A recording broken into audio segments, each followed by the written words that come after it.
আমরা প্রথমেই যেটা চলে আসবো ভালো করে তোদের দেখতে হবে যে প্রথমেই আমাদের যেমন চ্যাপ্টার নাম আমি বলে দিয়েছি তোদেরকে যে নিউরাল কন্ট্রোল অ্যান্ড কোঅর্ডিনেশন, যেটা হচ্ছে নার্ভাস সিস্টেম। তো এই নার্ভাস সিস্টেমের যে লেকচার ওয়ানে যেটা তোরা প্রথমেই পড়বি সেটা হচ্ছে কোঅর্ডিনেশন। কোঅর্ডিনেশন জিনিসটা কি?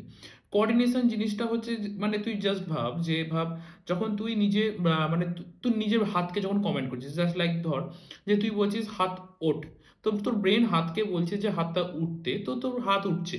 ঠিক আছে, মাত্র মানে কি বলতে চাইছিস, মানে এই যে ব্রেন কন্ট্রোল করছে আর তোর হাত তার সাথে কোঅর্ডিনেট করছে। ঠিক আছে, পুরোপুরি বাংলায় মানে একদম সোজা সাপটা বাংলায় তোদের বোঝাচ্ছি। তার মানে যাতে তোরা ভালো করে বুঝতে পারিস। তো যেমন তোর ব্রেন যখন বলছে যে হাত ওঠা, তখন তুই হাত তুলছিস, হাত নামা তখন তুই হাত নামাচ্ছিস। ঠিক আছে, এই যে প্রসেস, এটা তো একটা কোঅর্ডিনেশনের মাধ্যমে হচ্ছে, আর যেটা নিউরাল কন্ট্রোল আর কোঅর্ডিনেশন, মানে নিউরন মানে ভেতর থেকে কন্ট্রোল হচ্ছে, ব্রেনের ভেতর থেকে নিউরনসরা কন্ট্রোল করছে, হাতকে বলছে যে হাত তুলতে, হাতকে বলছে হাত নামাতে। এবং তো তার সাথে তার ওই মেসেজের সাথে তোর হাতটা কিন্তু কোঅর্ডিনেটও করছে। তার মানে এটাকেই আমরা অ্যাকচুয়ালি এই চ্যাপ্টারের নাম দিয়েছি নিউরাল কন্ট্রোল আর কোঅর্ডিনেশন। আর এখানেই তুই সবকিছু দেখতে পাবি। যেমন ভাব এখানে তোর প্রথমেই কোশ্চেনটা মানে প্রথমে যে আমি তোদের এখানে ডেফিনেশন লিখেছি কোঅর্ডিনেশন মানেটা কি লিখেছি কি দেখ। হোয়েন দেখ আমি তোদেরকে ইংরেজিতে নোটস দেবো, ঠিক আছে, কিন্তু আমি তোদের বাংলাটা ভালো করে বুঝিয়ে দেবো অবশ্যই। প্রথমে ইংরেজিতে তোদের নোটস দেবো, কারণ তোদের এনসিইআরটিতে তো ইংলিশই থাকবে। তো তোদের এনসিইআরটিতে ইংলিশের জন্য যাতে তোদের সমস্যা না হয়, সেই জন্য আমি তোদেরকে আলাদা একটা লাইন বা লাইন ডেফিনেশনে মানে লাইন বা লাইন মানে ডিসকাসও করে দেবো এনসিইআরটি। তো প্রথমে দেখ এখানে কি লিখেছি আমি, যেমন কোঅর্ডিনেশন কি, when two or more than two organs interact and complement the function of each other, then it is known as coordination। ঠিক আছে, মানে মানে বুঝতেই পারলি, ব্রেন কোঅর্ডিনেট করলো হাতের সাথে, হাত বললো ঠিক আছে আমি হাত তুলছি, তো এইটাই আমি সেটাকে লিখেছি। তেমন ভাব যে কি লেখা আছে দেখ, আগে প্রথমে এটা ভেবে নে যে যখন ভাব তুই দৌড়াস, ঠিক আছে, লাইক তুই দৌড়াচ্ছিস, কখনো কুকুর পিছনে পড়ে গেছে বা অন্য কিছু পিছনে পড়ে গেছে, জাস্ট লাইক ভেবে নে। তো যখন তুই দৌড়াচ্ছিস, তো দৌড়ানোর সময় কি হয় দেখবি, তোর মানে কিছুক্ষণ দৌড়ানোর পর তুই যদি দাঁড়াস এক জায়গায়, তুই দেখতে পাবি যে তোর জোরে জোরে নিঃশ্বাস নিচ্ছিস, তুই খুবই জোরে জোরে তুই নিঃশ্বাস নিচ্ছিস। এর কারণটা কি? কারণ যখন তুই জোরে দৌড়াচ্ছিস তোর শরীর যেমন নর্মাল অবস্থায় অক্সিজেন নিচ্ছিল তার থেকে বেশি অক্সিজেন তার দরকার শুরু হলো। তো যখন তার বেশি অক্সিজেন দরকার শুরু হলো, সে কি করলো, সে নিজের হার্ট রেট বাড়িয়ে দিল। এবার তুই জিজ্ঞাসা করতে পারিস যে দাদা হার্ট রেটটা কেন বাড়লো? আচ্ছা, হার্ট রেট কেন বাড়বে না, শোন, যখন তুই অক্সিজেন বেশি পরিমাণে নিজের শরীরে ঢোকাবি, তার মানে তোকে হার্ট রেটও বাড়াতে হবে, কারণ হার্টের মধ্যেই তো অক্সিজেনের মানে হার্ট যে পাম্প করে ব্লাড, সেই ব্লাডের মধ্যেই তো অক্সিজেনটা ডিজলভ হবে মানে গুলবে, এবং সেটা গুলে তোর বিভিন্ন কোষে যাবে, সেটা কে পাঠাবে? সেটা হার্ট পাঠাবে। সুতরাং যখনই তুই মানে জোরে দৌড়াচ্ছিস, তখন তোর কি হবে, ব্রিদিং রেটটা যেটা আছে সেটা ফাস্ট হবে। ব্রিদিং মানে জোরে জোরে তুই শ্বাস নিবি, মানে তোর তোর ফুসফুস জোরে জোরে তোকে অক্সিজেন নেবে ভেতর থেকে, এবং তার সাথে তোর হার্ট রেটটাও বিট করবে ফাস্ট। তো প্রথমে তুই একটা জিনিস এখানে নজর রাখ যে দেখ প্রথমে আমাদের কি হচ্ছে, প্রথমে আমাদের ব্রিদিং রেটটা বেড়ে যাচ্ছে। ঠিক আছে, ব্রিদিং রেটটা বাড়ার সাথে সাথে আমাদের কিন্তু হার্ট রেটটাও বেড়ে যাচ্ছে। ঠিক আছে, হার্ট রেট, ব্রিদিং রেট, এ দেখ এই তিনটে জিনিসই আমরা, এই দুটো জিনিসই একসাথে আমাদের বাড়ছে, মানে একসাথেই ওই জিনিসটা বাড়ছে, যার ফলে কি হচ্ছে, এই হার্ট রেট যখনই বাড়ছে আমাদের মধ্যে ব্লাড ফ্লোটাও বেড়ে যাচ্ছে। তুই দেখ তিনটে জিনিসই একসাথে মানে ইন্টারাক্ট এবং কমপ্লিমেন্ট একসাথে করছে। দেখ দেখ প্রথমে ব্রিদিং রেট বাড়ছে, তারপরে হার্ট রেট বাড়ছে, তারপর আমাদের ব্লাড ফ্লো বাড়ছে। মানে তুই যদি ভাব, যদি এখানে কোনো একটা প্রসেসে গন্ডগোল হয়, তাহলে তো প্রবলেমই প্রবলেম। ঠিক আছে, তো আমি এটা মুছে দিচ্ছি, এটা রেখে তো লাভ নেই, আমি জাস্ট বোঝানোর জন্য লিখলাম। তো এবার যদি আমি তোদেরকে এখানে লিখে দিয়েছি এক্সাম্পলের জন্য যে ডিউরিং এক্সারসাইজ ও running oxygen demand in our body increased to meet this demand, our breathing rate is increased with these, heart rate and cardiac output also increased। Cardiac output মানে কি, মানে যে হার্টটা কতটা জোরে রক্তটা দিচ্ছে শরীরকে, থেকে কার্ডিয়াক আউটপুট বলা হয়। ঠিক আছে, so that more volume of blood increase করে বডিতে, মানে ভলিউম মানে ঘনত্ব, যত বেশি পরিমাণে ব্লাড আমাদের শরীরের মধ্যে যেতে পারবে তত বেশি পরিমাণে লাভ রানিং এর সময়, কারণ প্রত্যেকটা সেলকেই তো বেঁচে থাকতে হবে, তো বেঁচে থাকতে গেলে তাদের অক্সিজেন প্রয়োজন হবে। এবার দেখ কন্ট্রোল আর কোঅর্ডিনেশনে আমরা দুজনকে ভাগ করতে পারি। এখানে এনটা কোথায় গেল রে, দাঁড়া এনটা লিখে দিই। কন্ট্রোল আর কোঅর্ডিনেশনকে আমরা দুটো ভাবে ভাগ করতে পারি, এক হচ্ছে আমাদের নিউরাল আর একটা হচ্ছে কেমিক্যাল। দেখ নিউরাল জিনিসটা কি, নিউরাল হচ্ছে নার্ভাস অ্যান্ড কেমিক্যাল হচ্ছে এন্ডোক্রাইন গ্ল্যান্ড নাম শুনেছিস, মানে যেখান থেকে হরমোনস বেরোয়। তো এবার প্রথমে আমরা নিউরালটাকে দেখে নিই। ওকে, তো নিউরাল দেখ কি লিখেছে, আমি লিখেছি যে it provide point to point connection. ঠিক আছে, মানে পয়েন্ট টু পয়েন্ট কানেকশন মানে দেখ যে আমি এখানে তার 1 মিনিট তোদের জন্য এটা অন করি। ঠিক আছে, দেখ এখানে দেখ এই যে পয়েন্ট টু পয়েন্ট কানেকশনটা দেখতে পাচ্ছিস, এই যে দেখ এই যে এখানে যে সেলটা আছে, দেখ সেল থেকে কিছু পরিমাণে মেসেজ যাচ্ছে এই নিউরনে, আর এই নিউরন থেকে সেই মেসেজটা আবার যাচ্ছে সেলের মধ্যে। আবার সেই সেল থেকে নিউরন, আবার সেই নিউরন থেকে সেলের মধ্যে। তুই দেখ এই জিনিসটা একটা পয়েন্ট টু পয়েন্টের মাধ্যমে যাচ্ছে, মানে একটা পয়েন্ট থেকে একটা পয়েন্ট, একটা পয়েন্ট থেকে একটা পয়েন্ট। যদি এরম ভাবে যায় এই জিনিসটা তো খুব ফাস্ট হবে। কারণ তুই জাস্ট ভাব না, তুই যদি ভাব মানে এই যে পেনটা আমি নিলাম পট করে লিখে দিলাম, তেমনই জিনিসটা মানে এখান থেকে স্টিমুলাসটা যাচ্ছে, সেটা নিউরনের মধ্যে গেল, আবার নিউরন থেকে আবার সেলের মধ্যে গেল, মানে এটা একটা পয়েন্ট টু পয়েন্ট কানেকশন, যেটা খুবই ফাস্ট হবে, মানে খুব দ্রুত হবে কিন্তু শর্ট লিভড হবে। ঠিক আছে, যেমন ইনফরমেশন ইজ সেট, হ্যাঁ এখানে যে ইনফরমেশনটা যে নিউরনের সেল থেকে নিউরনের মধ্যে যাচ্ছে, সেটা অ্যাকশন পোটেনশিয়ালের মাধ্যমে যায়। এটা যে ফর্ম হয় তার নাম হচ্ছে অ্যাকশন পোটেনশিয়াল। পরিষ্কার মনে রাখ, অ্যাকশন পোটেনশিয়াল ফর্মে নিউরাল সিস্টেমে আমাদের স্টিমুলাসরা কিন্তু ট্রান্সমিট করে মানে যায়। আচ্ছা, এখানে যে রেসপন্স হয় খুব ফাস্ট, আমি তোদের প্রথমেই বললাম এখানে রেসপন্স খুব ফাস্ট হবে, কারণ খুব ক্লোজ থাকে, নিউরনের সাথে সেল একদম গায়ে গায়ে লেগে আছে, পট করে যাচ্ছে সেলে, আবার পট করে যাচ্ছে নিউরনে। তো দিস ইজ ফাস্ট, ঠিক আছে, অ্যান্ড শর্ট লিভ, এবং একটু শর্ট লিভড হয়, মানে খুব তাড়াতাড়ি বেশিক্ষণ থাকে না। আচ্ছা, এবার যদি ভাব যে এন্ডোক্রাইন, যদি বলি যে দাদা এন্ডোক্রাইন সিস্টেম যেটা আছে, সেই এন্ডোক্রাইন সিস্টেমটা দাদা কেমন ভাবে কাজ করে, তুই দেখ ইট প্রোভাইড ডিফিউজড কানেকশন, মানে মানে তুই গ্ল্যান্ড থেকে বেরোবে এবং সেটা সেলের মধ্যে যাবে। তো এই গ্ল্যান্ড থেকে বেরোনো হরমোনসগুলো সেই সেলের মধ্যেই যাবে। কিন্তু প্রবলেমটা হচ্ছে এখানে যে এবার ভাব কোনো একটা হরমোন, লেটস সাপোজ টেস্টোস্টেরন, তো কোনো সেল টেস্টোস্টেরন, সব সেল তো টেস্টোস্টেরনকে ডিটেক্ট করবে না। কারা ডিটেক্ট করবে? যারা ডিটেক্ট করবে তাদের মধ্যে টেস্টোস্টেরনের জন্য রিসেপ্টর থাকবে। মানে ভাব কোনো কোষ, মানে কোনো সেল যদি হরমোন টেস্টোস্টেরনের জন্যই সে ডিটেক্ট করে, তাহলে তার মধ্যে রিসেপ্টর প্রেজেন্ট থাকতে হবে। যেমন রিসেপ্টর প্রেজেন্ট থাকবে তেমন হরমোন সে ডিটেক্ট করবে। সেই জন্য এই দেখ গ্ল্যান্ড থেকে হরমোন বেরোলো, এই যে টার্গেট সেলে গেল, তো এবার এবং এখানে দেখ ডিফিউজড এর মাধ্যমে কানেকশনের মধ্যে যাচ্ছে এবং টার্গেট সেলে যেই যাচ্ছে, only those cell will respond who have receptors. এবার যখনই তোর কেমিক্যালস গুলো তোর বেরোলো, যখনই তোর কেমিক্যালস গুলো গ্ল্যান্ড থেকে বেরোলো, সেই সেলগুলোই মানে রিয়াক্ট এখানে করবে যাদের মধ্যে রিসেপ্টর প্রেজেন্ট থাকে। তুই তুই ভাব না, তোর যদি হাতই না থাকে, তোর দিকে যদি কেউ বল ছড়ে, তুই লুপতে পারবি কি? থরি, তোর বুকে লেগে যাবে, ঠিক আছে, কিন্তু তুই লুপতে পারবি না। কিন্তু লোপার জন্য তোমায় হাত লাগবে। তো হাত লাগার জন্য তোমার কাছে একটা রিসেপ্টর থাকতে হবে। রিসেপ্টর যদি থাকে, তাহলে সেই হরমোনটা সেই গ্ল্যান্ডে গিয়ে পৌঁছাবে এবং সেই রিসেপ্টরে গিয়ে সেই মানে হরমোনটা সেই রিসেপ্টরে যাবে এবং এবং সেই সেলটা তখন ওই মানে মেসেজটা কাজ করবে নিয়ে। আচ্ছা, এখানে কি লিখছে? এখানে তুই বুঝতেই পারছিস ডিফিউশন, এখানে কেমিক্যালস যাচ্ছে, হরমোনস এর মাধ্যমে যাচ্ছে। তো information is sent in the form of chemicals or hormones, মানে হরমোনের মাধ্যমে আমাদের কিন্তু ইনফরমেশনটা এখানে সেন্ড হয়ে যায়। আচ্ছা, রেসপন্স কিন্তু এখানে খুব স্লো, এটা কিন্তু নিউরনের মতো নয়, এটা স্লো হয়, কারণ এটা কেমিক্যাল হয় রক্তের মধ্যে মেশে, ঠিক আছে, সেখান থেকে ধীরে ধীরে সেলের কাছে যায়, ও এটা মানে লং মানে প্রসেস, তো সেই জন্য এটা অ্যাকচুয়ালি স্লো হয় এবং লং লাস্টিং হয়, অনেকক্ষণ এটা কিন্তু তোর স্টে করে, ঠিক আছে। তো এবার যদি আমরা একটা ট্যাক্সোনমি এসপেক্ট দেখতে পারি, এখানে এক্সপেক্টটা জিনিসটা কি, আমি তোদের আমি এই নোটসটা কিন্তু তোদেরকে পাঠিয়ে দেবো, তো চিন্তা করিস না। তো এবার যদি আমরা একটা ট্যাক্সোনমিক অ্যাসপেক্ট দেখতে পাই, এই ট্যাক্সোনমিক মানে হচ্ছে যে অ্যানিমাল কিংডমে প্রথম, মানে অ্যানিমাল কিংডম মানে মধ্যে কোথায় প্রথম তোর এসেছিল নিউরাল সিস্টেম, এগুলো তো জানা দরকার, এগুলো তোরা অ্যানিমাল কিংডমে পড়বি, আর এখানেও একটুখানি তোদের জাস্ট ছোট করে বলে দিচ্ছি, কারণ এনসিইআরটি তে তোদের প্রথমে লেখা আছে একটু হলে, ঠিক আছে। তো এবার আমি যদি এখানে দেখি যে দেখ neural system of all animals is made of highly specialized cell called neuron, এটা একদম সংজ্ঞা, এটা তোরা অনেক আগে থেকেই পড়েছিস, ঠিক আছে। যে নিউরাল সিস্টেম যে অ্যানিমালসদের মধ্যে থাকে সেটা খুব হাইলি স্পেশালাইজড সেল হয়, যাদেরকে আমরা নিউরন বলি। Neuron is the structure and the functional unit of nervous system. যদি আমাদের একটা ভালো কোশ্চেন নিতে হতে পারে যে স্ট্রাকচারাল আর ফাংশনাল ইউনিট অফ নার্ভাস সিস্টেমটা কি, সেটা হচ্ছে আমাদের নিউরন, ঠিক আছে। Neuron detect, receive and transmit different type of stimuli. Neuron কি করে?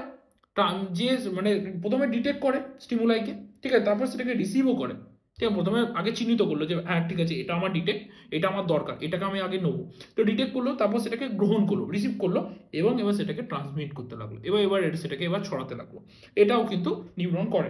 আচ্ছা, এবার দেখ ইন হাইড্রা, প্রথম কথা হচ্ছে হাইড্রা কার, হাইড্রা হচ্ছে তো সিলোনটেটার মধ্যে পড়ে।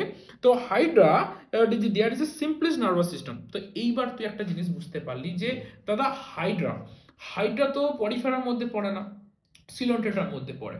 তো এবার দাদা যদি হাইড্রা পরিফেরাম, তাহলে নিশ্চয়ই নিউরাল সিস্টেম কিন্তু পরিফেরার মধ্যে প্রথম আসেনি, প্রথম এসেছিল সিলোনটেটার মধ্যে, ঠিক আছে। তো প্রথম এসেছিল কার মধ্যে? সিলোনটেটার মধ্যে। ভালো করে মনে রাখবি, প্রথম এসেছিল সিলোনটেটার মধ্যে। এবার যদি তোকে সিলোনটেটার উদাহরণ দিতে বলা হয়, তখন তুই বলবি হাইড্রা, ঠিক আছে, কারণ আরো অনেক উদাহরণ আছে, অ্যাডামসিয়া, কিন্তু তোকে এখানে হাইড্রা দিয়ে বলছি, উদাহরণ দিচ্ছি। লাইক ধর হাইড্রাতে সিলন ডেটার মধ্যে প্রথম এসেছিল তোর নিউরাল সিস্টেম, কিন্তু সেই নিউরাল সিস্টেমটা অতটা বেশি অ্যাডভান্স ছিল না। তুই অ্যানিমেল কিংডমে পরিফেরা, নিডারিয়া, টিনোফোরা, প্ল্যাটিহেলমিনথিস, অ্যাস্কেলমেনথিস যত নিচের দিকে যাবি তত ডেভেলপড হতে থাকবে নিউরাল সিস্টেম। কিন্তু যেহেতু এটা একদম প্রথমে এসেছিল সেই জন্য এটার নাম হচ্ছে সিলন, মানে খুবই মানে বেশি অ্যাডভান্স নয়, নর্মাল। বুঝতে পারছিস তো কি বলতে চাইছি? তো অ্যাডভান্স নয়। তো এটা অ্যাপোলার নিউরনের মাধ্যমে এসেছিল, মানে এদের মধ্যে যে নেটওয়ার্কটা ছিল ফার্স্ট টাইম হয়েছিল, মানে এই প্রথম নিউরাল সিস্টেম এসেছিল সিলন ডেটাতে, কিন্তু সেটা এসেছিল কিসের নেটওয়ার্কে? In the form of network of apolar neuron. ঠিক আছে, অ্যাপোলার নিউরনের নেটওয়ার্কে তারা কিন্তু এসেছিল। খুব জেনুইনলি এটা কোশ্চেন আসতে পারে, ভালো করে লিখে রাখবি, কারণ প্রথম কিন্তু পরিফেরাতে আসেনি। এটা কোনো মেরে দিস না যে পরিফেরা অ্যানিমাল কিংডমে প্রথম সেই জন্য পরিফেরাতে এসেছিল, না, পরিফেরাতে আসেনি। আচ্ছা, ইন ইনসেক্টস আর্থ্রোপোডা, ঠিক আছে, আমাদের কাছে ইনসেক্ট আর্থ্রোপোডা আছে। এবার আর্থ্রোপোডা না একটু ডেভেলপ ছিল, কারণ কি বলতো, এর মধ্যে ব্রেন ছিল, গ্যাংলিয়া ছিল, নার্ভ কর্ড ছিল, নিউরাল টিস্যু ছিল। এরা স্লাইডলি আর্থ্রোপোডা কিন্তু পতঙ্গরা ডেভেলপ ছিল নিউরাল সিস্টেমের মধ্যে। আচ্ছা, লাস্টে তো জানিস ভার্টিব্রেটস। ভার্টিব্রেটস মানে হচ্ছে তোর আমরা, ঠিক আছে, তো ভার্টিব্রেটস এর মধ্যে নার্ভাস সিস্টেম কিন্তু মোস্ট কমপ্লেক্স ছিল এবং হাইলি ডেভেলপ ছিল, মানে প্রচন্ড কমপ্লেক্স এবং প্রচন্ড হাইলি ডেভেলপ ছিল। ঠিক আছে, তো এরপরে আমরা যেটা জানবো যে এবার দেখ, সব অ্যানিম্যাল সব কথা হয়ে গেল, এবার আমরা নিজেতে ফিরে আসি।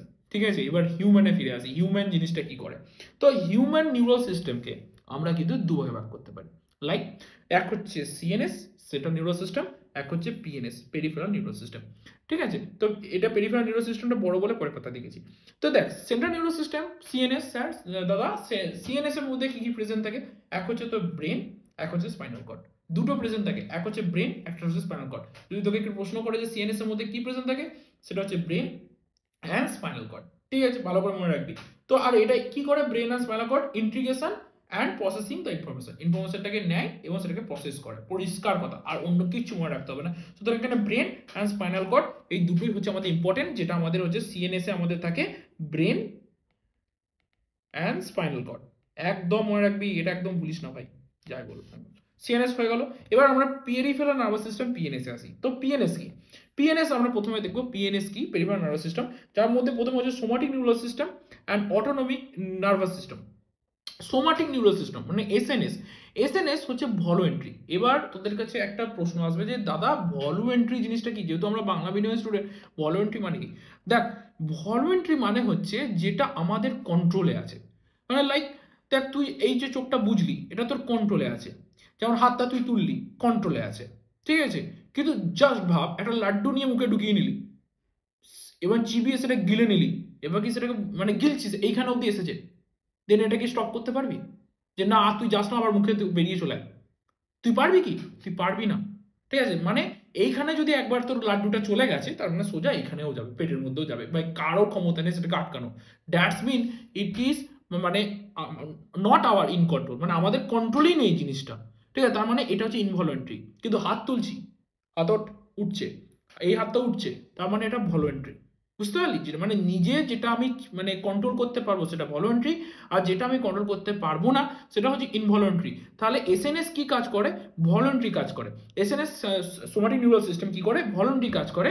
মানে ভলন্টারি কাজ মানে হচ্ছে তোর যেমন হাত তোলা, নামানো। বুঝতে পারলি? তো এ send signal to the skeletal muscles, এখানে লিখেও দিয়েছি, send signals to the skeletal muscles. Skeletal muscles মানে এই যে, ঠিক আছে। Autonomic nervous system. এবার এনএস এ আসি আমরা। এনএস হচ্ছে ইনভলন্টারি। ইনভলন্টারি মানে এক্ষুনি আমি তোকে বললাম, একবার যদি লাড্ডুটা এখানে গেছে, তার মানে এখানেই যাবে, ও আর কিছু করার নেই, ও আর তুই চাইলেও বুক দিয়ে বার করতে পারবি না, it is next to impossible. So তোকে লাড্ডুটা গিলতে হবে, আর তুই গিলিস না, তো না গিলিস তোর বডি তোকে গেলাবে। ঠিক আছে, পরিষ্কার কথা। তো এখানে send signal to the smooth muscles and visual organs. এইবার একটা দুটো হেভি কথা লিখেছি আমি, দেখ, একটা হচ্ছে স্মুথ মাসল, একটা হচ্ছে ভিজুয়াল অর্গানস। যারা বাংলা মিডিয়ামে হবি তারা বুঝতে সমস্যা হবে যে স্মুথ মাসলসটা কি। দেখ, স্মুথ মাসলস হচ্ছে আমাদের পাকস্থলী মাসলস। ঠিক আছে, মানে পাকস্থলীর মধ্যে যে মানে আমাদের স্টোমাকের মধ্যে যে লাইনিং থাকে সেটা স্মুথ মাসলস এর হয়। ঠিক আছে, এবং ভিজুয়াল অর্গানস, যে অর্গানস গুলো হচ্ছে আমাদের কন্ট্রোলে নেই, লাইক ফুসফুস, লাইক কিডনি, লাইক হচ্ছে হার্ট। এই জিনিসগুলো মানে এটসেট্রা, আরো তুই বলতে পারিস অনেক কিছু যেগুলো আমাদের কন্ট্রোলে নেই। তো হার্ট সবসময় বিট করবি ভাই, তুই যদি চাস যেটা বা হার্টের কোনো সুইচ আছে যদি তোর মধ্যে থেকে থাকে তুই অফ অন করতে পারিস, বাট কারোর মধ্যে তো থাকে না। তো সুইচ অন অফ তুই করতে পারবি না। হার্ট তোর প্রতিদিন বিট করবে, ঠিক আছে, যেটাকে তুই কখনোই স্টপ করতে পারবি না। জাস্ট লাইক লাংসও তোর অক্সিজেন নেবে যতক্ষণ এই বায়ুমণ্ডলে অক্সিজেন আছে, ঠিক আছে, সুতরাং সেটাকেও তুই স্টপ করতে পারবি না। তো এখানে আমাদের লিখেছে যে voluntary involuntary send signals to the smooth muscles and visceral organs, ঠিক আছে। এবং আর একটা জিনিস এদের আরো দুটো আছে, একটা হচ্ছে sympathetic neural system, parasympathetic neural system, যেটা দুজনে অ্যান্টাগনিস্টিক মানে হচ্ছে বিপরীত, ঠিক আছে, পরিষ্কার কথা। চলো, আর এগুলো আর কি বলবি, অত বেশি হাইলি যেতে হবে না, বাদ দে। আচ্ছা, PNS is made up of different types of nerves which originate from brain and spinal cord. এটাও বুঝতে পারলি যে পিএনএস হচ্ছে ডিফারেন্ট টাইপ অফ নার্ভ, ঠিক আছে, যেটা অ্যাকচুয়ালি অরিজিনেট হয়েছে ব্রেন অ্যান্ড স্পাইনাল কর্ড থেকে। এটাও বুঝতে পারলি, কারণ পিএনএস ওরকমই কাজ করে। আচ্ছা, this nerves bring information from receptor to CNS and they also signals to effected organs. দেখ, এটা একটা মানে আছে, পরে আমি তোকে দেখাচ্ছি, এটা এখন দেখি লাভ নেই, ঠিক আছে। তো দেখ নার্ভ, এবার নার্ভ কাকে বলে, interesting. Collection and bundle of actions. Action তো মানে জানিস, অ্যাকশন এই যে অ্যাকশন, ঠিক আছে। আমরা নিউরনে এই পোর্শনটাকে আমরা অ্যাকশন বলি। নিউরন স্ট্রাকচার দেখাবো, চিন্তা নেই। তো এবার এখানে দেখ, নার্ভস আমাদের দু ধরনের নার্ভ হয়, একটা হচ্ছে ক্রেনিয়াল নার্ভ, একটা হচ্ছে স্পাইনাল নার্ভ। তা ক্রেনিয়াল নার্ভ আমাদের কাছে আছে যেটা ব্রেন থেকে বেরোয়, ঠিক আছে। ক্রেনিয়াল নার্ভ যেটা আমাদের ব্রেন থেকে বেরোয় সেটা হচ্ছে আমাদের 12 জোড়া, 12 পেয়ার্স। আর স্পাইনাল নার্ভস আছে যেটা আমাদের স্পাইনাল কর্ড থেকে বেরোয়, সেটা হচ্ছে 31 পেয়ার্স। মোস্ট ইন্টারেস্টিং না? ওকে, তো এবার এখানে যে দেখ, যদি আমি নিউরনসের এই যে দেখতে পাচ্ছিস, এই যে মানে কি বলবো, এটা ছাতার মতো, ছাতাই বল কি আর বলবো, এগুলোকে সেল বডিজ বলে, এগুলো ছাতাই ধর। এই ছাতাগুলোকে একসাথে নিয়ে, খুব ইম্পর্টেন্ট, পরবর্তীকালে তোরা ডাক্তার হতে চলেছিস, তো তোদের কাছে এটা একটা মানে ভালো জিনিস, এটা তুই বুঝতে পারবি যে কোন জায়গায় ট্র্যাক্ট বলে, কোন জায়গাটা নার্ভ বলে, কোন জায়গাটা গ্যাংলিয়া বলবে। তো যখন কালেকশন অফ সেল বডিজকে আমরা গ্যাংলিয়া বলি, সেটা কিন্তু আমরা পিএনএস এ বলছি, বুঝতে পারলি? মানে যখন এই সেল বডিজ গুলোকে একসাথে নেবো এবং সেই সেল বডিজকে কালেকশন গ্যাংলিয়া বলছে, যদি কেউ বলে যে গ্যাংলিয়া, তখন তুই বুঝবি যে এটা পিএনএস এর, ঠিক আছে, সেল বডিজের কথা বলছে। কিন্তু যদি এখানে কেউ বলে নিউক্লিয়াই, তখন তুই বুঝবি যেটা সিএনএস এর, সেন্ট্রাল নার্ভাস সিস্টেমে তোর নিউরনসের সেল বডিজের কথা বলছে। মানে দারুণ ইন্টারেস্টিং না? যেমন গ্যাংলিয়া যখন বলছে তখন সেটা পিএনএস, আচ্ছা নিউক্লিয়া যখন বলছিস তখন সেটা সিএনএস। মনে রাখবি কিন্তু, খুব ইম্পর্টেন্ট। তেমনই অ্যাকশনেরও বিভিন্ন নাম আছে ভাই, যেমন নার্ভ, ঠিক আছে, নার্ভ ইন পিএনএস, যখন তুই অ্যাকশনস গুলোকে একসাথে নিয়ে করবি তখন সেটা পিএনএস এর নাম হবে, নাম হবে ইন পিএনএস, অ্যান্ড ট্র্যাক নাম হবে সিএনএস এ। মানে তোকে যখনই কেউ যদি বলে যে track, that's mean it's CNS, মানে সে সিএনএস বোঝাতে চাইছে। আর যদি কেউ তোকে বলে যে নার্ভ, তার মানে সে পিএনএস বোঝাতে চাইছে। ঠিক তেমনই যদি তোকে কেউ সেল বডিজ এর ব্যাপারে বলে গ্যাংলিয়া ইন পিএনএস এর কথা বলছে, আর তোর নিউক্লিয়ার সিএনএস এর কথা বলছে। মোস্ট ইম্পর্টেন্ট, হেভি ইন্টারেস্টিং জিনিস, ভালো করে পড়ে নাও। আচ্ছা চলো, তারপরে এবার নার্ভকে আমরা 3 ভাগে ভাগ করতে পারি, যেটা আমাদের কাছে মোস্ট ইম্পর্টেন্ট। একটা হচ্ছে আমাদের অ্যাফারেন্ট বা সেন্সরি নার্ভ, একটা হচ্ছে ইফারেন্ট বা মোটর নার্ভ, আর একটা নাম হচ্ছে মিক্সড নার্ভ। দেখ নামগুলো দেখ, afferent carry information stimulus from receptor to CNS. যদি রিসেপ্টর থেকে সিএনএস এ কোনো স্টিমুলাস কেউ নিয়ে যায় তাকে বলা হয় অ্যাফারেন্ট, ঠিক আছে, বা সেন্সরি। ঠিক তেমনি ইনফরমেশন যদি সিএনএস থেকে যদি এফেক্টেড অর্গানে নিয়ে যাচ্ছে তাকে কিন্তু বলবো আমরা মোটর বা ইফারেন্ট, ঠিক আছে। এগুলো একদম ভালো করে মনে রাখবি, জাস্ট ওয়ার্ডের জন্য কিন্তু মানে তোরা ভুল করে ফেলতে পারিস। তো আর নেক্সট আছে মিক্সড নার্ভ, যেটা হচ্ছে দুটোই কাজ করে। ও চিল লোক আর কি, মানে সে সেন্সরিও কাজ করবে, মিক্সডও কাজ করবে, দুটো কাজই করে, চিল, মানে হি ইজ চিল। আচ্ছা, এবার আমরা আসি স্ট্রাকচার অফ নিউরনে। দেখ নিউরনে আমাদের 3টে পার্ট আছে, একটা হচ্ছে ডেনড্রাইটস, যেটা শর্ট প্রসেস, একটা হচ্ছে সেল বডি, আর একটা নাম যা সোমা, সাইটন। এই নামগুলো মনে রাখবি। অ্যাকশন, লং প্রসেস, ওকে। আচ্ছা, ওকে, ইফ উই সি হেয়ার, তো আমাদের কাছে দেখ এবার এইটা যে, এটাকে আমি লিখে দিই, দাঁড়া এক মিনিট।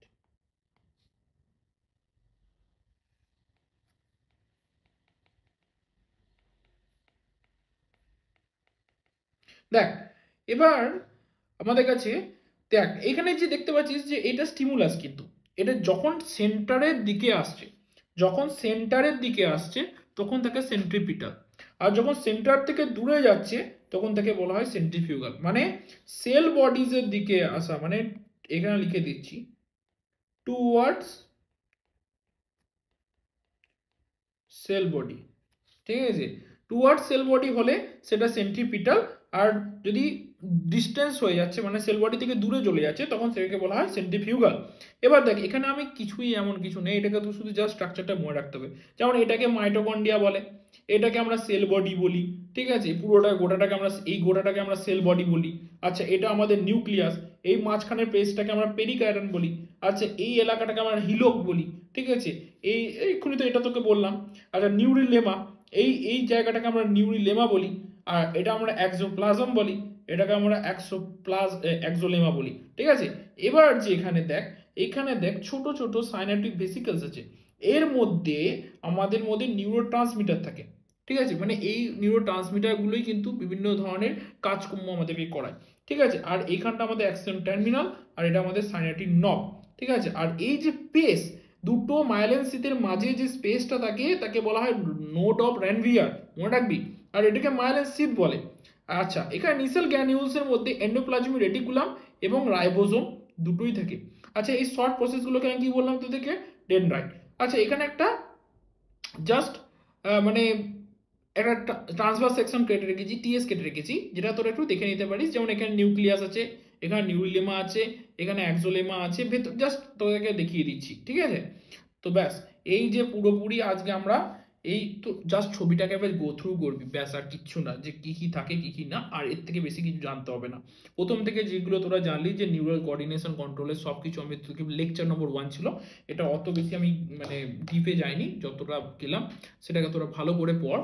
এবং এরপরে লেকচারে আমি তোদেরকে এই পার্টটার এনসিইআরটি ডিসকাস দেখিয়ে দেবো, যেটা তোরা এবার খুব ইজিলি সেটাকে করতে পারবি। থ্যাংক ইউ আমার সাথে এতক্ষণ ধরে তোরা ক্লাসটা করার জন্য।